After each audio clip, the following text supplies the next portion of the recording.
నమస్తే, నేను మీ Vasanth. Welcome to point blank TV. So Telangana రాష్ట్ర వ్యాప్తంగా కొన్ని రోజుల నుంచి కొన్ని ఉద్యమాలు జరుగుతాయి. అవి నిరుద్యోగులకు మాత్రమే అనుకుంటాం. మొదటిగా మనం చూసుకున్నట్లయితే తెలంగాణ రాష్ట్రం ఏర్పడింది ఉద్యమకారులతో, నిరుద్యోగులతో మాత్రమే.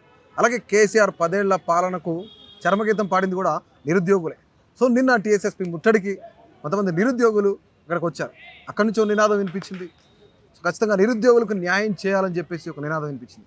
ఆ నినాదాన్నే చాలా బలంగా తీసుకొని ఇప్పుడున్న అధికార పార్టీలో ఉన్న కొంతమంది నేతలు ఎవరైతే ఉన్నారో వాళ్ళందరూ కూడాను ఎక్కడున్న మహిళలు కానివ్వండి, నిరుద్యోగులు కానివ్వండి, యాస్పిరెంట్స్ కానివ్వండి ట్రోల్ చేయడం జరిగింది. ఇందులో ముఖ్యంగా కొన్ని ట్రోలింగ్స్కి బలైపోయిన ఒక ఆడబిడ్డ, మన ఇంటి ఆడబిడ్డ అనుకుందాం.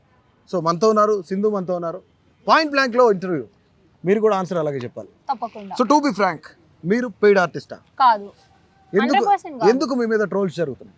ఎందుకు జరుగుతున్నాయి అంటే వాళ్ళకే తెలియాలి. మేము నిన్న పోలీస్ వాళ్ళని ఎదిరించుకొని గేట్ దాకా వెళ్ళిన వాళ్ళం ఫస్ట్ మేము. అందుకే అంటే వీళ్ళు ఇంతమంది పోలీసులు దాటుకోలు కూడా ఇంత అగ్రెసివ్గా ఎట్లా వచ్చారు అనే దానివల్ల మమ్మల్ని అంత ట్రోల్ చేస్తున్నారు కావచ్చు అని మేము అనుకుంటున్నాం. అంటే గతంలో కూడాను మీరు కాంగ్రెస్ పార్టీ వాళ్ళతో కొంతమందితో కలిసి అవును ఇలాంటి ఉద్యమాల్లో పాల్గొన్నారు. బీఆర్ఎస్ని గద్దె దింపుదాం, ఖచ్చితంగా మళ్ళీ మన ప్రభుత్వం వచ్చిన తర్వాత నిరుద్యోగులందరికీ న్యాయం చేస్తామని చెప్పేసి కాంగ్రెస్ పార్టీ వాళ్ళు కూడా చెప్పిన పరిస్థితి ఉంది. అంటే ఎందుకు, అంటే గతంలో కూడా కాంగ్రెస్ పార్టీతో మీరున్నారు, బట్ ఇప్పుడు ఎందుకు మిమ్మల్ని టార్గెట్ చేస్తున్నారు? ఎందుకు పాయింట్అవుట్ చేసి మాట్లాడుతున్నారు? అంటే ఎక్కడైనా నిన్న వాయిస్ ని రేస్ చేసి నేను క్వశ్చన్ చేస్తా కాబట్టి ఇప్పుడు నేను గవర్నమెంట్ ని క్వశ్చన్ చేసిన, అరే కాంగ్రెస్ వాళ్ళతో వర్క్ చేసిన ఆమెనే గవర్నమెంట్ ని క్వశ్చన్ చేస్తుంది అంటే వాళ్ళకి చాలా ఇజ్జత్ తక్కువ కాబట్టి అందుకోసం అని చెప్పి నన్ను ఇట్లా ట్రోల్ చేస్తున్నారు అని నేను అనుకుంటున్నా. ట్రోల్ చేసి నేను తగ్గుతాను అనుకుంటున్నామో కానీ నేను తగ్గానండి. ఎందుకు తగ్గాలి? ఎవరి కోసం తగ్గాలి? నేను నా రైట్ నేను అడుగుతున్నా. నీకు చేతనైతే చెయ్యి, చేత కాకపోతే చేత కాలేదని చెప్పు, చేతులు దులుపుకో. చేతనైతుంది అని చెప్పు, చేత కాదు అని చెప్పు. ఆ ఇష్టం ఉన్నట్టు ఆడుకుంటున్నాను నిరుద్యోగులతోటి. అయినా ట్రోల్స్ చేసే వాళ్ళకి కొంచెం అన్న సిగ్గు శరం అనేది లేదా? ఊరికే ఇంట్లో కూర్చొని కంప్యూటర్ల ముందు ఫోన్ల ముందు కూర్చొని అడ్డమైన కామెంట్లు పెట్టుడు, లేకపోతే ఇక ఉన్నది కదా ఇదేదో బాగా వైరల్ అవుతుంది కదా ట్రోల్ చేసి పడేద్దాం. ఏం కాదు. మీరు చేసే ప్రతి ట్రోల్ వెనకాల ఒక జీవితం ఉంటుంది, అది గుర్తుపెట్టుకోండి. అదే నేను వచ్చి నిన్ను ట్రోల్ చేసే నీ పరిస్థితి ఏంది? ఏమనుకుంటున్నారు అసలు? ఒక ఆడపిల్ల అనేది కూడా సెన్స్ లేకుండా ట్రోల్ చేస్తారు. కొంచెం అన్న బుద్ధితో ఆలోచించండి. చదువుకున్న కొడుకులే ఉంటారు కదా, అందరు చదువుకున్న వేస్ట్ వాళ్ళే ఉంటారు కదా, చదువుకొని వేస్ట్ వాళ్ళు తయారవుతున్నారు మీరు.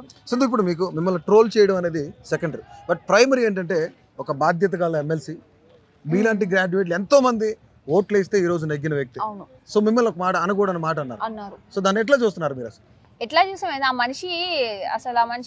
అసలు ఆ మనిషి పేరు పలకడానికి నాకు నోరు రావట్లేదండి. అంత దిక్కుమాలిన మనిషి, అడ్డమైన అంత గలీజ్ మాట నోటి నుంచి నువ్వు ఎట్లా తీసినావో నాకు అర్థం కావట్లేదు. ఒక రెస్పెక్టెడ్ పొజిషన్ లో ఉండి మినిమం డీసెన్సీ లేకుండా అడ్డంగా గలీజ్గా మాట్లాడడానికి నీకు సిగ్గు అనిపిస్తలేదు అసలు? ఆ మాట మాట్లాడడానికి నీకు నోరు ఎట్లా వచ్చింది? కొంచెం అరే బయట జనాలు చూస్తే నేను ఎమ్మెల్సీని అన్నది ఆ ఇంగిత జ్ఞానం కూడా లేకుండా పోయింది ఆ మనిషికి. అడ్డగోలుగా మాట్లాడి ఇష్టం ఉన్నట్టు ఉన్నాయి కదా వీడియోలు అని చెప్పి సర్కిల్ చేసి వీడియోలు చూపిస్తే ఏమైంది భయ్యాలా? అవును ఇప్పుడు ఆడబిడ్డ నన్ను అన్నావు, ఇవాళ ఏం సాధించావు నువ్వు? నన్నని ఏం సాధించావు చెప్పరాదు? నీకు ఎన్ని కోట్లు వచ్చినాయి చెప్పు?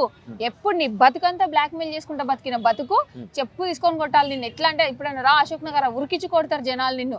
సిగ్గు శరం లేకుండా అడ్డగోలుగా ఆడమ్మాయి అనేది ఆ ఇంగిత జ్ఞానం కూడా లేకుండా మాట్లాడినావు. నీ ఇంట్లో అంటే నువ్వు ఊకుంటావారా భయ్? ఊకోవు కదా. సేమ్ కూడా నేను కూడా నీ తోటి అక్కడనో చెల్లనో కదా, అయినా సిగ్గు లేకుండా అట్లా ఎట్లా మాట్లాడుతున్నావు నువ్వు? నీ భార్యని అంటారు రేపు నేను వచ్చి, నా హస్బెండ్ వచ్చి నీ భార్యని అంటాడు, ఏమిక్తో చెప్పు, ఏం మాట్లాడుతావు వచ్చి? ఆ రోజు అప్పుడు మాట్లాడితే నువ్వు ఊకుంటావు? మిమ్మల్ని శంకిని అనేది ఒక వర్డ్ అయితే అతను పక్కన వాళ్ళు కూడా మిమ్మల్ని అంటున్నారు ఆగతలేదా, లైక్ అట్లా అలాంటి వర్డ్స్ ఒక ఆడపిల్లని అట్లా యూజ్ చేస్తున్నారు. ఇప్పుడు తీన్మార్ మల్లన్న గాడు తానా అంటే తందానా అనే బ్యాచ్ సుదర్శన్ గాడు. నువ్వు ఇంకా అసలు నిన్ను మనిషి జనాభా లెక్కల నుంచే తీసేస్తాం రా నాయన నిన్ను. అంత ఎన్ని రోజులు ఇంకా భజన చేసుకుంటా బతుకు నువ్వు, నీ భజన ముఖం వేసుకొని ఇంకా ఎన్ని రోజులు ఆ భజన? కొంచెం బయటకు వచ్చి చూడు. మళ్ళీ నువ్వు సిగ్గు లేకుండా నేను గ్రూప్ 1కి ప్రిపేర్ అయినా, గ్రూప్ 1కి నేను కూడా రాస్తున్నా అని చెప్పిన. ఒక గవర్నమెంట్ సర్వెంట్కి ఉండాల్సిన లక్షణం అదేనా? ఒక ఆడబిడ్డని అంటుంటే ఆపేది పోయి ఇంకా నువ్వు ఇంకెనకంగా తందానా అనుకుంటా మాట్లాడతావు. దాని బదులు 2 చిడతలు తెచ్చుకొని వాయించుకుంటా కూర్చో స్టూడియోలో. ఓపెన్ గా మీ ట్రాక్ ని సైడ్ ట్రాక్ పట్టిస్తున్నారు, మీ ఉద్యమాన్ని పక్కదారి పట్టిస్తున్నారు అని చెప్పేసి చాలా పెద్ద ఎత్తున చర్చ జరుగుతుంది. నిజంగానే మీరు అందరూ సైడ్ ట్రాక్ పెడుతున్నారు, కేవలం మిమ్మల్ని ట్రోల్ చేస్తున్నారు, కేవలం మిమ్మల్ని తిడుతున్నారు అని చెప్పేసి ఉద్యమాన్ని పక్కన పెడుతున్నారా? అసలు మేము ఎందుకు పక్కన మీ వెనక వేల మంది నిరుద్యోగులు ఉన్నారు. మీ వెనక మీతో పాటు జై అంటూ జై తెలంగాణ అంటున్నాం, లేదంటే నిరుద్యోగుల జేఏసీ అంటున్నాం, కొంతమంది ముందుకు వచ్చేవాళ్ళు ఉన్నారు. వాళ్ళందరినీ పక్కన పెడుతున్నారా? మీకోసం ఆలోచిస్తున్నారు మీరు? నేను వాళ్ళందరినీ నేను ఇప్పుడు ఇప్పుడు నన్ను ట్రోల్ చేసినంత మాత్రం నేను వెనకడుగు వేయట్లే. ఇప్పుడు నేను వెనకడుగు వేసి నా గురించి నేను సెల్ఫిష్గా ఆలోచించుకొని పక్కకు పోయినట్టు అవుతుంది. కానీ నేను ఇంకా నువ్వు అన్నదానికి ఇంకో 2 అడుగులు ముందుకు వచ్చిన తప్ప నేను వెనక్కి పోలే పోను కూడా. పోవాల్సిన అవసరం ఏది? నువ్వు ట్రోల్ చేసినావు, నీకు అంత దమ్ముంటే నువ్వు ప్రూవ్ చేయి. నువ్వు ప్రూవ్ చేయ చేతగానోడివి, నువ్వు ఎన్ని చేస్తే ఏం లాభం? ఒక్కటి ప్రూవ్ చేయి, నువ్వు ఫస్ట్ ఒక్కటి బయటకు ది.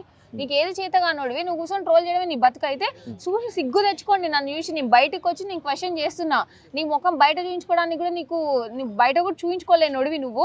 నేను 10 మంది ముందుకు వచ్చి మాట్లాడుతున్నా, దాన్ని చూసి ప్రౌడ్గా ఫీల్ అవ్వాల్సింది మీరు ట్రోల్ చేస్తున్నారా? చేసుకోండి, మీరు ఎన్ని ట్రోల్స్ అన్నా చేసుకోండి, నేను భయపడను, వెనక్కి తగ్గను. రైట్. ఇప్పుడు నిజంగా రాష్ట్ర వ్యాప్తంగా కొంతమంది నేతలు ఎవరైతే అంటే మీకు అపోజిట్ గా ఉండేవాళ్ళు అనుకోండి, సింధు తన యాజిటేషన్ తీసుకొని తను హైలైట్ అవ్వడానికి మీడియా ముందుకు వస్తుంది, సోషల్ మీడియాలో వైరల్ అవుతుంది అని చెప్పిన వాళ్ళకి ఏం చెప్తారు? నాకు అసలు నిజంగా నాకు చేస్తున్నారా? నిజంగా నాకు ఇంటెన్షన్ లేదు, నాకు అవసరం లేదు. నాకు ఎందుకండి మీడియా అటెన్షన్? ఏమొస్తుంది మీడియా అటెన్షన్ తెచ్చుకుంటే? నాకు ఏమైనా పైసలు ఇస్తారా? ఇప్పుడు మీడియా వాళ్ళు వచ్చి మాట్లాడుతుంటే నాకు పైసలు ఇస్తున్నారా? లేదు కదా. నాకు ఆ మీడియా ఒకవేళ పైసలు ఇచ్చినా ఆ పైసలతో బ్రతికేంత స్థితి అయితే నాకు లేదు. నేను రెస్పెక్టెడ్ విమెన్ ని, నాకు తెలుసు నా రైట్స్ ఏంటి, నేను ఎట్లా క్వశ్చన్ చేయాలి, నేను ఎట్లా ఉండాలి సొసైటీలో అనేది నాకు తెలుసు. వచ్చి పొద్దున్న నీకులాగా నీకేం పనిపాటు ఉండదు కాబట్టి పొద్దుగాల 8 గంటలకు వచ్చి వాగుతావు టీవీల ముందు. నాకు చాలా పని ఉంటది, నా ఫ్యామిలీ ఉంటది, నా కెరీర్ ఏంటి, నా కెరీర్ గోల్ ఉంటది, నాకు సంబంధించిన పర్సనల్ చాలా వర్క్స్ ఉంటాయి, అవన్నీ నేను చేసుకుంటా. నీలాగా పని పాట లేకుండా టీవీల ముందు వచ్చి ఒర్లను మాట్లాడతా. ఎప్పుడు మాట్లాడతా? నాకు రావాల్సిన రైట్ రానప్పుడు నేను ఖచ్చితంగా నా వాయిస్ నేను రైజ్ చేస్తా. ఇది కాంట్రవర్సీ అయినా మీకు కోపం వచ్చినా నేను అడుగుతాను. సో బీఆర్ఎస్ పార్టీ మీ బ్యాక్గ్రౌండ్ లో ఉంది, కేటీఆర్ మీకు ఫండింగ్ చేస్తున్నారు ఉద్యమాలకు అని చెప్తున్నారు. నిజమా అబద్ధమా? అబద్ధం, 100కి 100 రూపాయలు అబద్ధం. కొన్ని కేటీఆర్ తో దిగిన ఫోటోల్ని ఆ బ్రదర్ మీరున్నప్పుడు, ఒకసారి ఆ బ్రదర్ కూడా చూపించిన, ఆ బ్రదర్ మీరున్నప్పుడు ఆ ఫోటోలు కూడా కొన్ని వైరల్ చేస్తున్నారు. సో నిజమా కాదా? కాదు. టు బి ఫ్రాంక్, ఓపెన్ గా చెప్పండి. ఓపెన్ గా చెప్తున్నా, కాదు. మీరు నిజం అంటే ప్రూవ్ చేయి, ప్రూవ్ చేయి. నేను కేటీఆర్ తో దిగిన ఫోటోలతో పెట్టుకొని నేను నాకు కేటీఆర్ ఫండింగ్ చేస్తుండే, మరి నేను వీళ్ళందరితో దిగిన కదా. కోదండరామ్ సార్ గారితో దిగిన, మరి కోదండరామ్ సార్ నాకు ఫండింగ్ చేస్తుండా? నేను మాణిక్రావు ఠాకరే గారితో దిగిన, మరి ఆయన ఫండింగ్ చేసిండా నాకు? ఈయన బీజేపీ వాళ్ళతో దిగిన ఫోటోస్ వీళ్ళు ఫండింగ్ చేసిరా నాకు? బిఎస్పీ మధుయాష్కి గౌడ్ తో కూడా మధుయాష్కి గౌడ్ సార్ తో కూడా దిగిన ఫోటో ఇది నాది కదా, నా ఫ్రెండ్ ది. మరి ఈయన నాకు ఫండింగ్ చేసిండా? ఇంకో బిఎస్పీ ఆర్ఎస్పీ సార్ తో కూడా దిగిన, బిఎస్పీలో ఉన్నప్పుడు సార్ నాకు ఫండింగ్ చేసిండా? చెప్పండి. మరి ఇగో కోదండరామ్ సార్ తో దిగిన ఫోటోలు చెప్పండి. ఇవన్నీ ఏ లెక్కన? సరే ఇవన్నీ పక్కన పెడితే నేను ఇప్పుడు ప్రెసెంట్ స్టేట్ చీఫ్ మినిస్టర్ తో కూడా ఫోటో దిగిన, మరి చెప్పాలి నువ్వే. ఇక రేవంత్ రెడ్డి నాకు ఫండింగ్ చేస్తుండా లేదా అనేది ఇక మీరే చెప్పాలి. నన్ను ట్రోల్ చేసిన బతుకులే చెప్పాలి, నన్ను ట్రోల్ చేసిన వెదవలే చెప్పాలి. మరి రేవంత్ రెడ్డి నాకు ఫండింగ్ చేస్తుండా? దిగిన కదా, ఫోటో దిగినంత మాత్రాన ఫండింగ్ చేసినట్ట? ఏ లెక్కన ఫండింగ్ చేసినట్టు అండి ఫోటో దిగితే? మరి అట్లంటే మీరు కూడా కొంతమంది తిప్పుకొని ఫోటోలు తిప్పిస్తారు, వాళ్ళందరికీ మీరు ఫండింగ్ చేస్తారా? బస్ యాత్రలు చెప్పించారు, మరి బస్ యాత్ర కాంగ్రెస్ ఎంత ఫండింగ్ చేసింది చెప్పండి, చూపించండి ఎంత ఫండింగ్ చేసిందో, ఎవడెవడు లాభపడ్డాడో చూపించండి బస్ యాత్ర వల్ల. ఊరికనే ఉన్నారు కదా అని చెప్పి మనుషుల మీద అడ్డగోలుగా వాగితే సరికాదు కదా. నువ్వు ప్రూవ్ చేయనప్పుడు నువ్వు ఎందుకు మాట్లాడుతున్నావు? నీకు ఏ రైట్ ఉందని మాట్లాడుతున్నావు? ఇప్పుడు ఫైనల్లీ ఈ ఉద్యమాన్ని ఎంతవరకు తీసుకెళ్తున్నారు? మీ ద్వారా వచ్చే ఉద్యమకారులు ఎవరైతే నిరుద్యోగులు ఉన్నారో, అసలు మీరు ఆస్పిరెంటే కాదని కొంతమంది అంటున్నారు. సో ఈ నిరుద్యోగుల తరఫున మీరు ఎంతవరకు నిలబడతారు? నేను ఎప్పుడు మా నిరుద్యోగులకి ఇచ్చిన హామీలు నెరవేరేదాకా నేను ఫైట్ చేస్తా అండి. నేను ఖచ్చితంగా ఫైట్ చేస్తా, నేను వెనక్కి పోను. నేను ఆస్పిరెంట్ కాదంటున్నారు కదా, రండి రా భయ్, ఏడుకి వస్తారో మీరు ప్లేస్ చెప్తారా, నన్ను చెప్పమంటారా? రండి చూపిస్తా. నేను ఏ ఎగ్జామ్స్కి అప్లై చేసినా, ఏ ఎగ్జామ్స్ రాసినా, నేను ఎప్పటి నుంచి నేను అశోక్ నగర్ లో ఉంటున్నా, ఇవన్నీ చూపిస్తా. రండి, నేను స్టడీ హాల్కి కట్టిన ఫీజులు చూపిస్తా, నేను ఇన్స్టిట్యూట్లకు కట్టిన ఫీజులు చూపిస్తా, ఇవన్నీ చూపిస్తా. ఒక ఇన్స్టిట్యూట్ డైరెక్టర్ నాకు ఫోన్ చేసి నా ఇన్స్టిట్యూట్ లో టెస్ట్ సిరీస్ రాయమని అడుక్కున్నాడు ఒకడు. మరి అప్పుడు నేను ఆస్పిరెంట్ కాదా? అడ్జుషన్ నీకు అర్థం కావాలి కదా, నేను సీరియస్ ఆస్పిరెంటా కాదా అని చెప్పి. ఎందుకు అడుక్కున్నావు?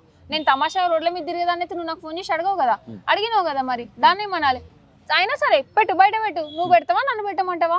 నీ దగ్గర కూడా పవర్ ఉంది, గవర్నమెంట్ దగ్గర పవర్ ఉంది, నేను ఆస్పిరెంట్ కాదు అని ప్రూవ్ చేసే పవర్ ఉంది, చేయి. మరి నేను కూడా నా ఆధారాలతో నేను బయటకు వస్తా, చూసుకుందాం. మరి ఓపెన్ డిబేట్కి వస్తా, నేను రెడీ.